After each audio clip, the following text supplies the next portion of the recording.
Нет, спасибо. Слушай, ты лучше скажи, что нам делать с шумом ветра. Нам же обеспечена куча дизлайков. Субтитры? Ну, походу, да. Иных вариантов я не вижу.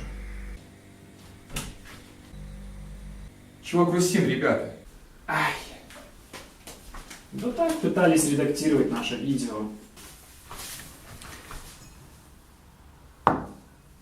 Короче, Арио, ты давай-ка глянь вот наш видос, то, что мы сняли. Всем привет! С вами снова канал Туризм по-белорусски. Мы с вами находимся в городе Осиповичи, но мы здесь проездом. Наш выпуск не про этот город. Ай, опять не Сипович. Слушай, Арио, пожалуйста, ну посмотри, нам это очень нужно. Твое мнение. Вообще, лучше погоду выбрать для такой поездки нельзя было. Тучи, ветер. Кстати, Юрик, ты что думаешь насчет погоды? Я вообще с собой плавки брал.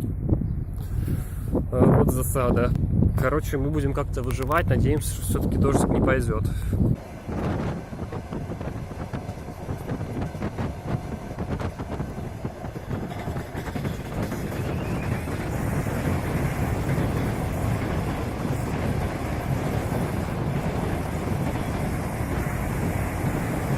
Вот мы и прибыли на станцию Несета. Ну, по-белорусски Несята.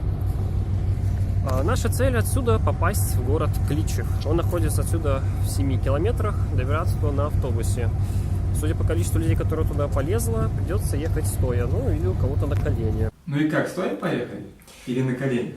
Нет, мы сумели занять места, знаешь, даже с музыкой поехали. Свет в окно, и ничуть мне не смешно, и припомнилась давняя обида. Как спасательный круг мне бросает память вдруг тех безоблачных лет напев смешной. И тогда с улыбкой говорю я: ой, ой, ой, ой, ой, напрасно люди были, лекарства пьете и все смотрите в окно. Не волнуйтесь, только дядя на работе, а ни с кем не в кино. Короче, вот мы и приехали. Остановочка Универсам. Так. Думали, что высадят нас вообще-то на автовокзале. Вот напротив нас находится также пожарная часть.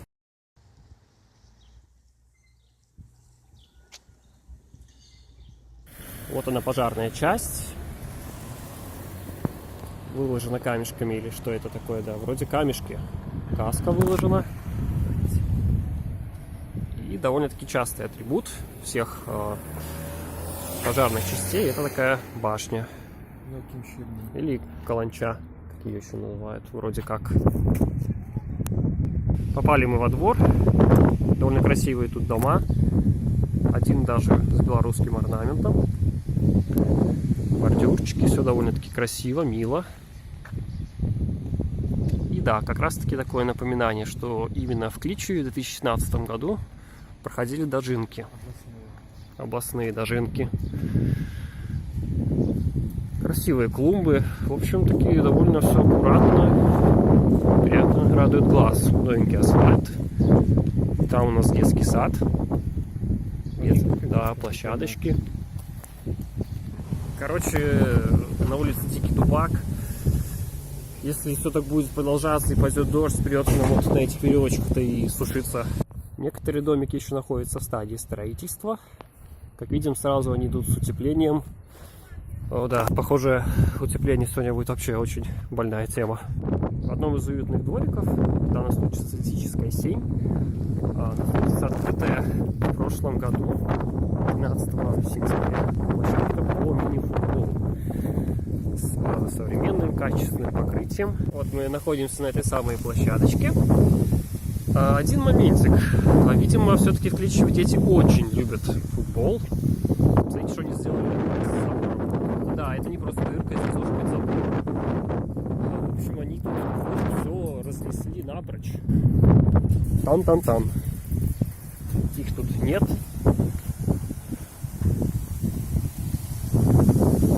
В общем, полный вынос. Всего лишь за год ее ушатали. Юрий вспоминает детство или какой-то симулятор. У нас нет мяча, поэтому давай, Юрич. Руки с карманов, сейчас получишь гола. Ну-ка, ну-ка. Ладненько, сейчас мы тебе устроим. Получил. Смотрю на эту скамеечку и вот думаю, ну совсем же небезопасно. Взял, свалился на дорогу. Такое чувство, что, не знаю, тут какие-то качки поработали, знаешь, чисто согнули и сделали вот так. Выбрались мы в такой центр, можно сказать, города. Тут у нас, кстати, очень неожиданно находится общежитие. Тут у нас там идет культурное учреждение, дом культуры, райисполком. Также здесь находится памятник, который, видимо, установили как раз вот к Дожинкам.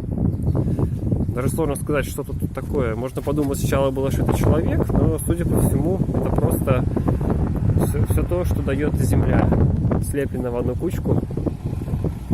И тут у нас стишок. Блакитно-синий небокрай, дає размах широким крилом.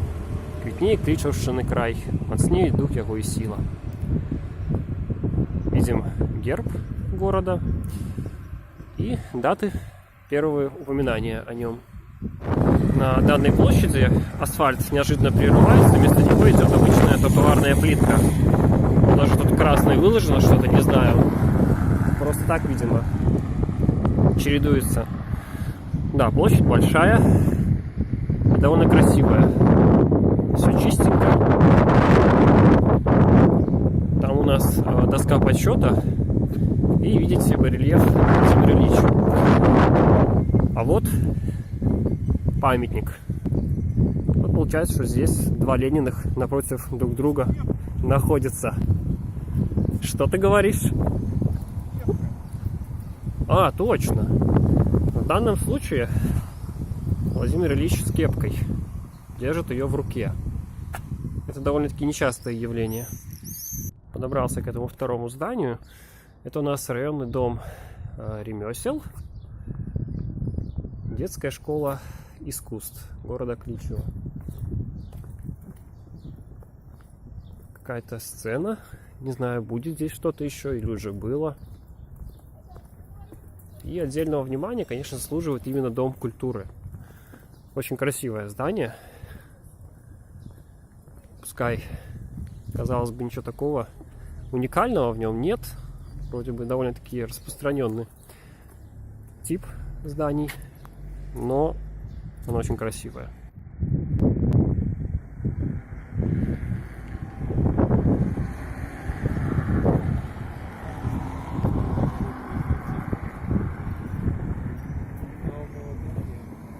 О, да, предприятие.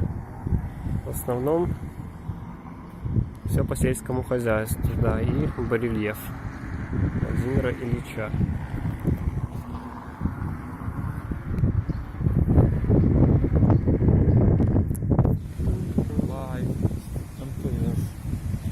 Да.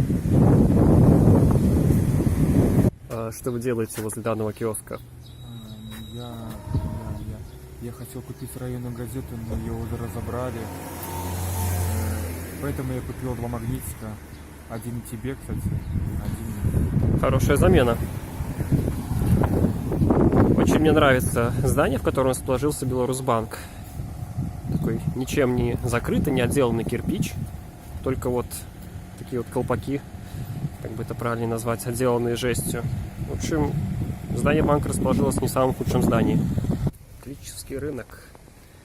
Это из разряда места встречи изменить нельзя. Сюда приходит весь город, поэтому, если вы потеряли кого-то из своих знакомых, проверьте обязательно рынок. Возможно, он пошел что-нибудь себе закупать. Так, мы добрались к автостанции, до которой мы тогда такие не доехали.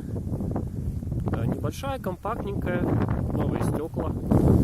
Сейчас посмотрим, что там у нас еще есть.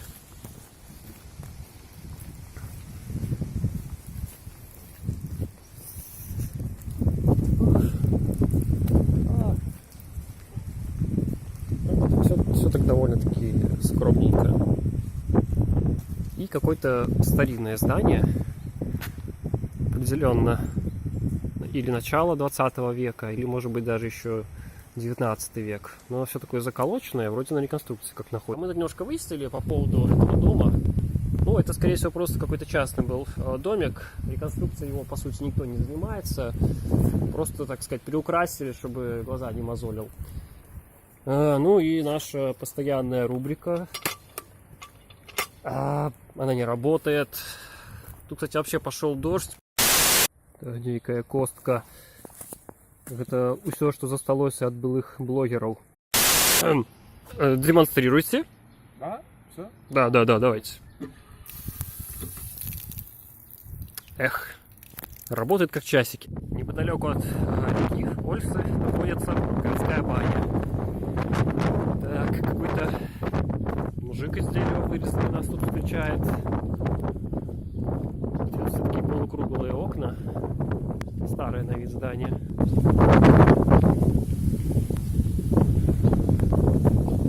Даже есть такое предположение, что, может быть, самые отчаянные ребята после баньки сразу бегут и прыгают в речку.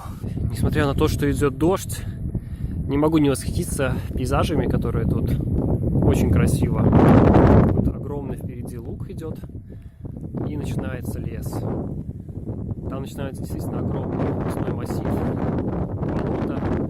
Там еще добывают торф.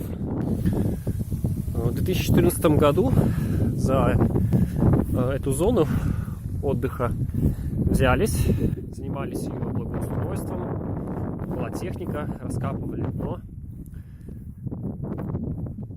Как видим, тут у нас есть где переодеться, даже такие импровизированные деревянные лежаки, волейбольная площадка, конечно, немножечко уже. Я вот не пойму, можно ли здесь купаться. Написано, что опасная зона.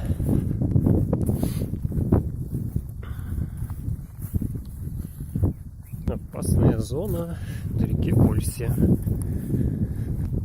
Ну да, судя по тому, что здесь нет такого нормального захода в воду, видимо, купаться нужно было именно вот там, откуда мы пришли. Кстати, хотите верьте, хотите нет, но когда-то Ольса была судоходной рекой. Здесь была пристань, по ней сплавляли лес.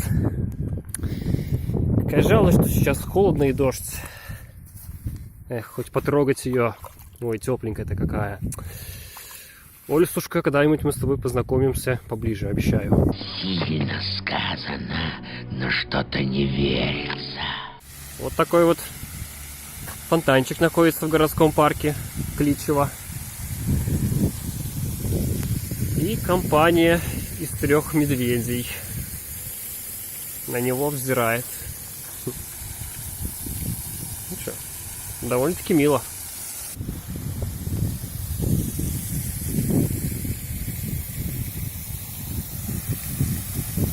О, сейчас под этим бризом подмокну. То еще удовольствие от фонтана промокнуть под дождем. Так, что тут у нас? Водонапорная башня. А башенка, надо сказать, что надо. Аккуратная, крепкая. Даже в некотором роде величественная. Пускай и заброшена, пускай не выполняет своих функций. Но, как видите, окна позакладывали, покрасили. Голубой цвет.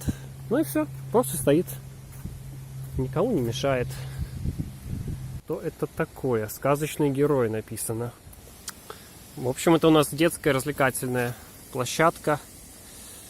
Но, видимо, организаторы просто как знали, что сюда придут не дети, и все от нас заперли. Эстрада летняя. И вот на всем этом расстоянии, на всей этой площади, очевидно, и располагаются зрители, когда здесь проходит какое-нибудь крупное мероприятие. Не сразу заметил и понял, это же сом такой из дерева вырезали. На сцене заслуженный деятель искусства Беларуси продекламирует стих на белорусской мове. Калі ў грудзях моих перастане грукатаць кроў і пакіне ляжаць мяне пасярод леса вітрыны брукаваных палёў і шэрань на бровах на вуснах ператворыць мяне у час кляшаўта калі, тады застануся сынам беларускай зямлі. Калі расколецца балонка рэха, пранізлівым шэўтаў гукаў, калі я застануся самай напружанай нотай, я застануся сынам істоты ў комі, як заўсёды ніякі з рухаў. апошнюю песню свою «Ахвярую Беларуси». В парке находится памятник материнству. Мать с ребенком держит на руке голубя. Кривонос Павел Ананьевич, герой Советского Союза, родился в Клическом районе. В 1944 году погиб, освобождая Беларусь. А это здание старой школы.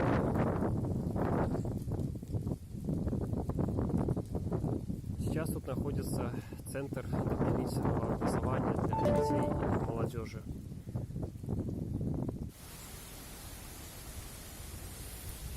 Это у нас хоккейная площадочка, тоже довольно-таки свежая. Думаю, используется и как каток. Можно здесь в баскет порубиться. И установили тут всевозможные тренажерчики. В общем-то, спортивная жизнь здесь бьет ключом. Народ не скучает. Любимая забава детей советских времен. Ну, как видим, и сейчас.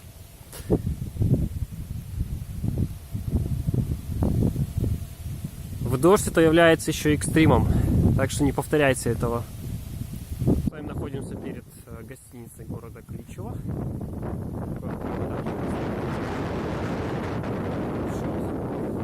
Такое интересное. Гриб такой тут стоит, деревянный. Да, и довольно-таки милое соседство, грибы там стоят погребальные. Ну, всякое бывает, совмещают. Интересный такой памятник находится. Две белки держат белорусскую 1 копейку. Очень символично, потому что белорусские деньги иногда называют белочками. У нас осталось мало сил, мало времени, но мы должны и мы хотим посетить музей Кличево. Читер. Шикарно. Читер. Что здесь читер? Продуманный читер. К несчастью, мы не сможем посетить музей города Кличево. Как видим, тут у нас свадьба приехала. Довольно-таки интересное дело, знаете ли. Свадьба и всей толпой пойти в музей. Ну что ж, теперь мы видели такое. Перед вами средняя школа номер 1 города Кличево. Большое здание было введено в эксплуатацию в 2008 году. Именно сюда перебрались дети из той старой школы, которую мы снимали ранее. Большая территория.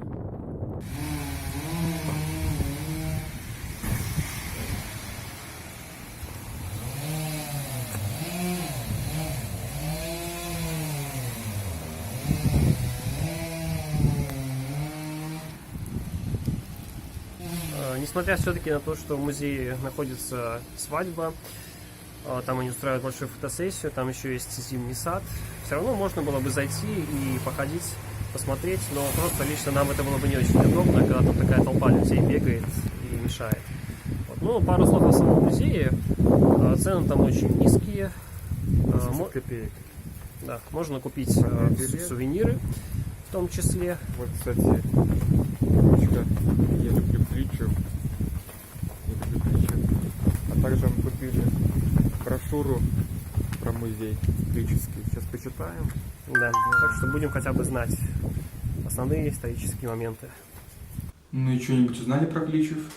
Ну да, в музее я узнал очень важную информацию, почему так называется. Получается, там были два варианта. Либо это был какой-то отставной военный по фамилии Клич, и ему принадлежала эта деревня, либо это так и раньше называли глашатаев, царей Клич. Которые кликали, да? Да, вот что, возможно, одному из них как раз-таки и принадлежала вот эта деревня, с которой в итоге и вырос Клич. Кличевский лесхоз. Именно данное предприятие дает работу многим горожанам. Курица на фоне Белгосстраха. Уж не знаю, что он тут делает, может, решилась застраховать себя. Вот и закончились наши скитания, наше путешествие по Кличеву. Все было против нас, было мало времени, была ужасная погода, дождь идет до сих пор, мы тут все вымокли напрочь. Но Кличев не виноват в том, что пошел дождь, и Кличев нам понравился. Город очень аккуратный, повсюду практически асфальт. бордюрчики ровные, все подкрашено. В общем, на самом деле город приятный. Очень рекомендую вам его посетить. Но не в такую погоду. И хочется сказать, что нас строго не судите, потому что это была чистейшая импровизация. Это были ужасные условия. Ну а нам уже пора ехать домой. Желаю вам всего самого лучшего. Путешествуйте сами, путешествуйте вместе с нами. До новых выпусков на канале Туризм по-белорусски. Всем пока.